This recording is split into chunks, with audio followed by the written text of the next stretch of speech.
ఉన్నప్పుడు మరి ఇక్కడ మనము దేవుడు మనకు నేర్పించిన మరి యేసయ్య ఈ లోకానికి ఎందుకు వచ్చిండు, యేసయ్య ఎందుకు ఈ లోకానికి వచ్చిండు అని అంటే, లోకమంతా పాపముతో నిండిపోయింది, పాపులైన వారు పరలోకము చేర్చబడరు. మరి ఆ పాపులకు రక్షణ ఏ రీతిగా దొరుకుతుంది అని అంటే, ఎవరు కూడా ఆ పాపములో నుంచి మనకు విడుదల నొందించేవాడు ఈ భూమి మీద ఎవరు లేరు. కాబట్టి దేవుడు మనలను ప్రేమిస్తూ ఉన్నాడు. యోహాను సువార్తలో 3వ అధ్యాయంలో ఏమంటున్నానంటే, దేవుడు లోకమును ఎంతో ప్రేమించెను.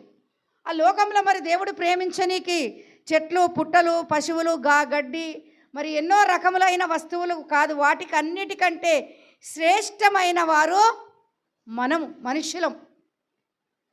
వారి కొరకు లోకంలోనికి దేవుడు తన కుమారుని రూపంలో వచ్చినాడు. హల్లెలూయా.